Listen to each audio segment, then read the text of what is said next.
Un roi, chapitre 1. Le roi David était vieux. Il était d'un âge avancé. On le couvrait d'habits, mais il ne parvenait pas à se réchauffer. Ses serviteurs lui dirent, que l'on cherche une jeune fille vierge pour toi, mon seigneur le roi. Qu'elle soit au service du roi, qu'elle le soigne et couche à ses côtés. Ainsi, mon seigneur le roi se réchauffera. On chercha dans tout le territoire d'Israël une fille jeune et belle, et l'on trouva Abishag, la Sunamite. On la conduisit auprès du roi. Cette jeune fille était très belle. Elle soigna le roi et le servit, mais le roi n'eut pas de relation sexuelle avec elle. Adonijah, le fils de Haggith, se laissa emporter par l'orgueil au point de dire « C'est moi qui serai roi ». Il se procura un char et des cavaliers, ainsi que 50 hommes qui couraient devant lui. Son père ne lui avait pas adressé un reproche de sa vie en lui disant « Pourquoi agis-tu de cette manière ?» De plus, Adonijah était très beau et il était né après Absalom.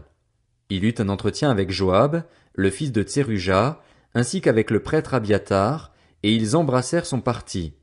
En revanche, ni le prêtre Tsadok, ni Benaja, le fils de Jéhojada, ni le prophète Nathan, ni Shimei, ni Réi, ni les vaillants hommes de David ne se rallièrent à lui. Adonijah sacrifia des brebis, des bœufs et des veaux gras près de la pierre de Zoélet, qui se trouve à côté d'Enrogel, et il invita tous ses frères, les fils du roi, ainsi que tous les hommes de Juda qui étaient au service du roi. Toutefois, il n'invita pas le prophète Nathan, ni Benaja, ni les vaillants hommes de David, ni son frère Salomon. Alors Nathan dit à Bathsheba, la mère de Salomon, « N'as-tu pas appris qu'Adonijah, le fils de Haggith, est devenu roi sans que notre seigneur David le sache? Va maintenant, je vais te donner un conseil, afin que tu sauves ta vie et celle de ton fils Salomon. Va, entre chez le roi David et dis-lui, « Mon seigneur le roi, ne m'avais-tu pas juré, à moi ta servante, que ce serait mon fils Salomon qui régnerait après toi, et que ce serait lui qui s'assiérait sur ton trône? Pourquoi donc Adonijah est-il devenu roi? Tu seras encore là, en train de parler avec le roi, quand j'entrerai moi-même après toi, et je compléterai tes paroles. » Bathsheba alla trouver le roi dans sa chambre. Il était très vieux et Abishag, la Sunamite, le servait. Bathsheba s'inclina et se prosterna devant le roi, qui lui dit « Qu'as-tu » Elle lui répondit « Mon seigneur, tu avais juré à ta servante par l'Éternel, ton Dieu, que ce serait mon fils Salomon qui régnerait après toi et que ce serait lui qui s'assiérait sur ton trône. Et maintenant, voici que c'est Adonijah qui est devenu roi et tu ne le sais pas, mon seigneur le roi. Il a sacrifié des bœufs, des veaux gras et des brebis en grande quantité, et il a invité tous les fils du roi ainsi que le prêtre Abiatar et Joab, le chef de l'armée, mais il n'a pas invité ton serviteur Salomon. Mon seigneur le roi, tout Israël a les yeux fixés sur toi pour que tu lui annonces qui s'assiera sur ton trône après toi. Sinon, lorsque mon seigneur le roi sera couché avec ses ancêtres, mon fils Salomon et moi serons traités comme des coupables. » Elle parlait encore avec le roi quand le prophète Nathan arriva. On annonça au roi, « Voici Nathan le prophète !»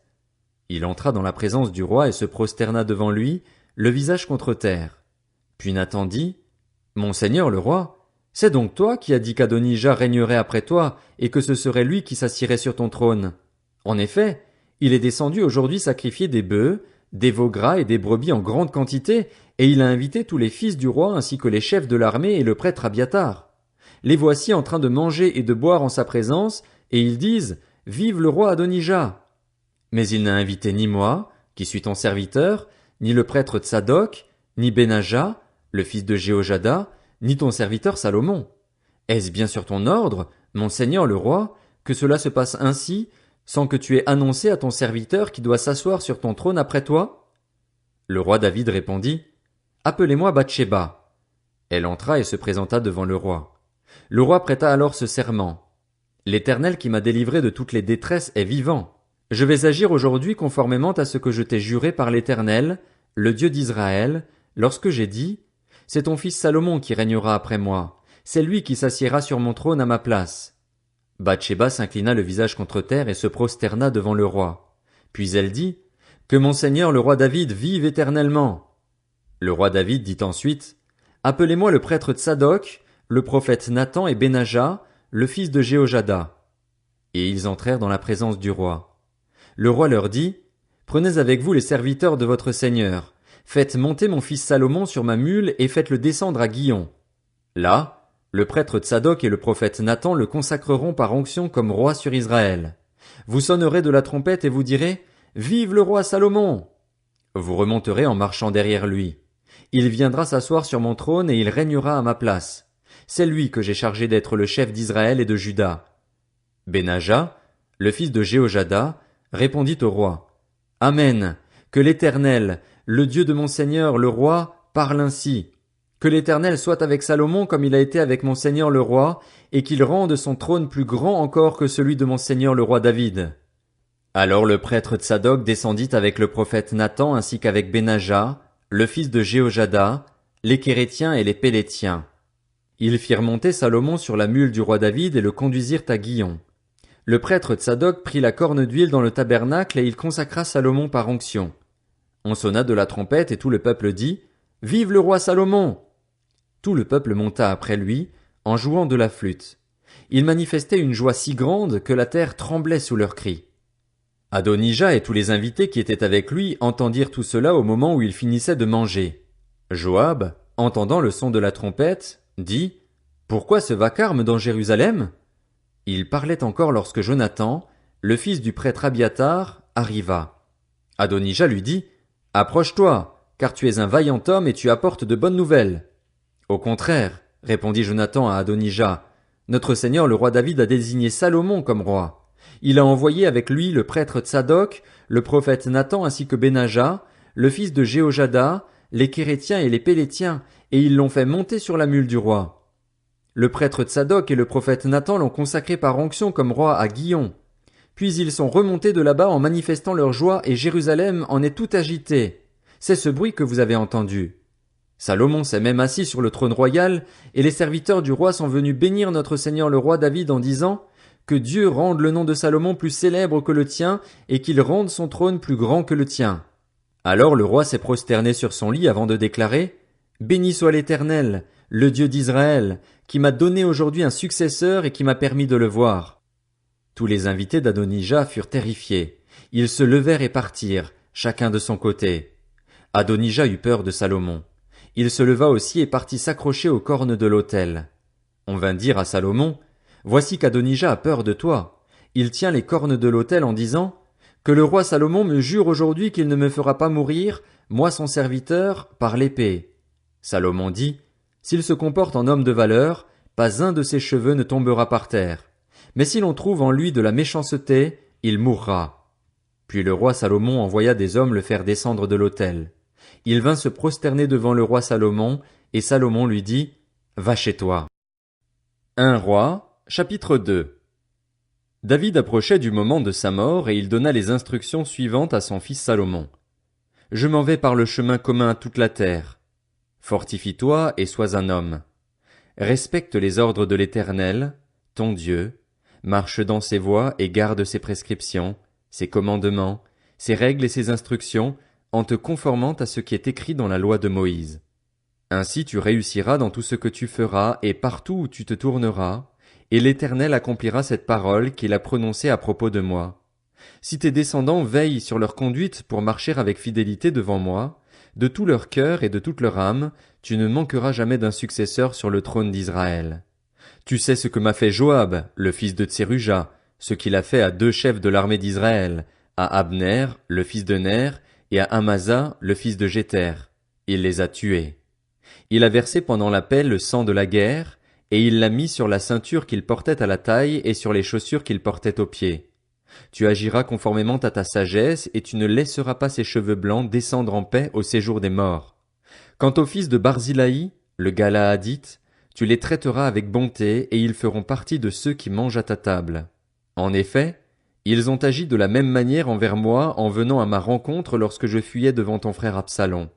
Voici, il y a près de toi Chiméi, le fils de Guéra, le Benjaminite de Bakurim. Il a prononcé de violentes malédictions contre moi le jour où je me suis rendu à Mahanaïm. Mais il est descendu à ma rencontre vers le Jourdain et je lui ai juré par l'Éternel que je ne le ferai pas mourir par l'épée. Mais désormais, ne le laisse pas impuni, car tu es un homme sage et tu sais comment tu dois le traiter pour faire descendre dans le sang ses cheveux blancs au séjour des morts. David se coucha avec ses ancêtres et il fut enterré dans la ville de David. Le règne de David sur Israël dura 40 ans. Il régna 7 ans à Hébron et 33 ans à Jérusalem. Salomon s'assit sur le trône de son père David, et sa royauté fut solidement établie. Adonijah, le fils de Haggith, alla trouver Bathsheba, la mère de Salomon. Elle lui demanda: « Es-tu venu avec des intentions de paix ?» Il répondit: « Oui. » Puis il ajouta: « J'ai un mot à te dire. » Elle lui dit: « Parle. » Et il dit: « Tu sais que la royauté aurait dû m'appartenir et que tout Israël portait le regard sur moi pour me faire régner. Mais la royauté s'est détournée de moi et elle est revenue à mon frère, parce que l'Éternel la lui a donnée. Maintenant, j'ai une demande à te faire.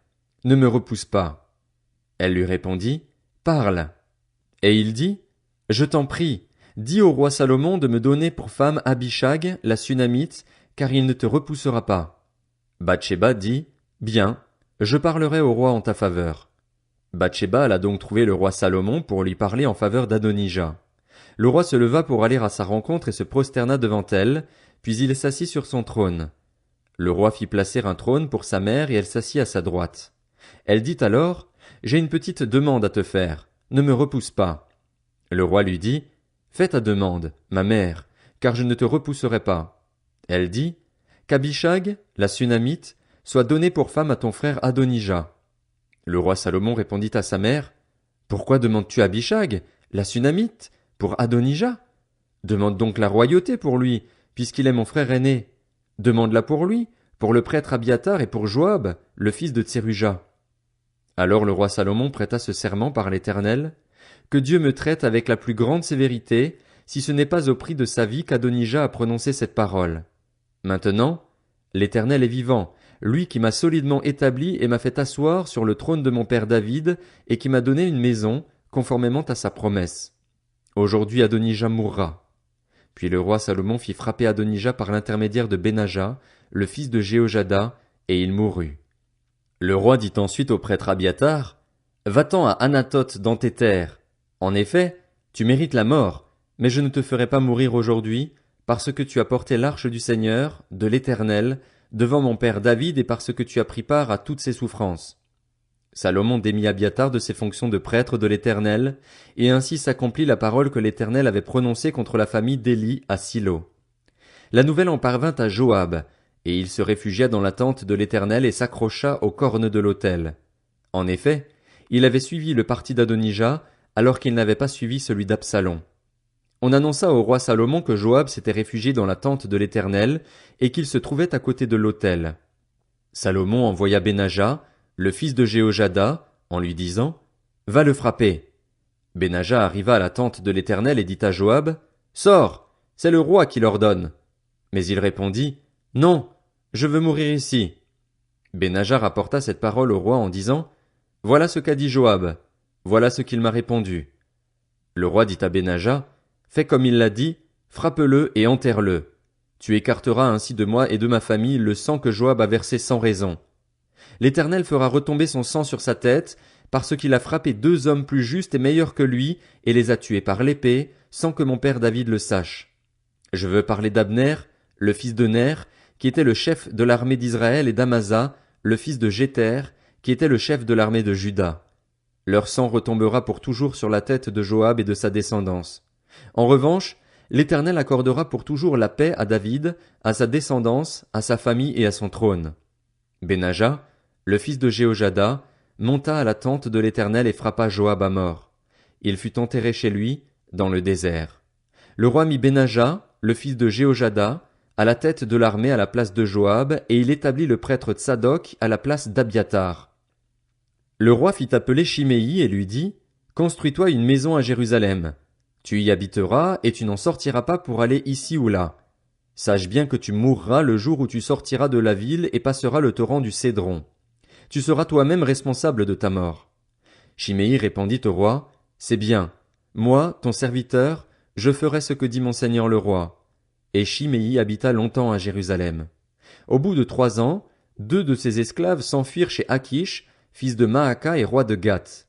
On annonça à Shimei: « Tes esclaves sont à Gath. » Shimei se leva, sella son âne et se rendit à Gath chez Akish pour aller chercher ses esclaves.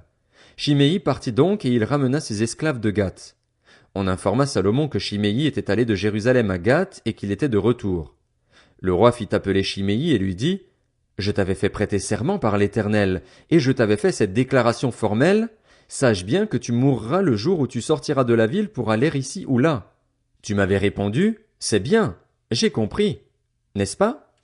Pourquoi donc n'as-tu pas respecté le serment prêté au nom de l'Éternel et l'ordre que je t'avais donné? Puis le roi dit à Shimei: Tu sais bien, dans ton cœur, tout le mal que tu as fait à mon père David. L'Éternel fait retomber ta méchanceté sur ta tête. Quant au roi Salomon, il sera béni et le trône de David sera affermi pour toujours devant l'Éternel. Le roi donna ses instructions à Benaja, le fils de Jéhojada. Il sortit et frappa Shimei à mort. La royauté fut ainsi affermie entre les mains de Salomon. Un roi, chapitre 3. Salomon s'allia par mariage avec le Pharaon, le roi d'Égypte. Il prit pour femme la fille du Pharaon et il l'installa dans la ville de David en attendant d'avoir fini de construire son palais, ainsi que la maison de l'Éternel et le mur d'enceinte de Jérusalem. Le peuple n'offrait des sacrifices que sur les hauts lieux, car jusque-là on n'avait pas encore construit de maison en l'honneur de l'Éternel. Salomon aimait l'Éternel, suivant ainsi les prescriptions de son père David. Toutefois, c'était sur les hauts lieux qu'il offrait des sacrifices et des parfums. Le roi se rendit à Gabaon pour y offrir des sacrifices, car c'était le principal des hauts lieux. Salomon offrit 1000 holocaustes sur l'autel. À Gabaon, l'Éternel lui apparut en rêve pendant la nuit et Dieu lui dit: Demande-moi ce que tu veux que je te donne. Salomon répondit: Tu as traité avec une grande bonté ton serviteur David, mon père, parce qu'il marchait en ta présence dans la fidélité et la justice, et avec un cœur droit envers toi. Tu lui as conservé cette grande bonté et tu lui as donné un fils pour siéger sur son trône, comme on le voit aujourd'hui. Maintenant, Éternel mon Dieu, tu m'as établi roi, moi ton serviteur, à la place de mon père David. Or je ne suis qu'un jeune homme, je n'ai pas d'expérience. Ton serviteur se trouve au milieu de ton peuple, celui que tu as choisi, et c'est un peuple immense, si nombreux qu'il ne peut être ni compté ni recensé. Accorde donc à ton serviteur un cœur apte à écouter pour juger ton peuple, pour distinguer le bien du mal. En effet, qui serait capable de juger ton peuple, ce peuple si important? Cette demande de Salomon plut au Seigneur. Et Dieu lui dit: Puisque c'est cela que tu demandes, puisque tu ne réclames pour toi ni une longue vie, ni les richesses, ni la mort de tes ennemis, mais que tu demandes de l'intelligence pour exercer la justice, je vais agir conformément à ta parole. Je vais te donner un cœur si sage et si intelligent qu'il n'y a eu avant toi et qu'on ne verra jamais personne de pareil à toi. Je te donnerai en outre ce que tu n'as pas demandé, des richesses et de la gloire en si grande quantité qu'il n'y aura pendant toute ta vie aucun roi qui soit ton égal. Et si tu marches dans mes voies en respectant mes prescriptions et mes commandements, comme l'a fait ton père David, je te donnerai une longue vie. Salomon se réveilla, et voilà quel avait été son rêve. Il revint à Jérusalem et se présenta devant l'arche de l'alliance du Seigneur. Il offrit des holocaustes et des sacrifices de communion, et il fit un festin pour tous ses serviteurs. C'est alors que 2 femmes prostituées vinrent chez le roi et se présentèrent devant lui. L'une des femmes dit: Pardon, mon Seigneur, cette femme et moi, nous habitons dans la même maison et j'ai accouché près d'elle dans la maison. 3 jours après, cette femme a aussi accouché. Nous habitons ensemble, il n'y a aucun étranger avec nous dans la maison, il n'y a que nous 2. Le fils de cette femme est mort pendant la nuit parce qu'elle s'était couchée sur lui. Elle s'est levée au milieu de la nuit, elle a pris mon fils qui était à côté de moi pendant que moi, ta servante, je dormais et elle l'a couché contre elle. Quant à son fils, qui était mort, elle l'a couché contre moi. Ce matin, je me suis levé pour allaiter mon fils et voici qu'il était mort. Je l'ai regardé attentivement, le matin venu, et ce n'était pas mon fils, celui que j'ai mis au monde. L'autre femme dit: C'est faux, c'est mon fils qui est vivant et ton fils qui est mort. Mais la première répliqua: Absolument pas, c'est ton fils qui est mort et mon fils qui est vivant. C'est ainsi qu'elles discutèrent devant le roi. Le roi constata: L'une dit: C'est mon fils qui est vivant et ton fils qui est mort, et l'autre dit: Absolument pas, c'est ton fils qui est mort et mon fils qui est vivant. Puis il ordonna: Apportez-moi une épée. On apporta une épée devant le roi. Le roi dit alors: Coupez en 2 l'enfant qui est en vie et donnez-en la moitié à chacune.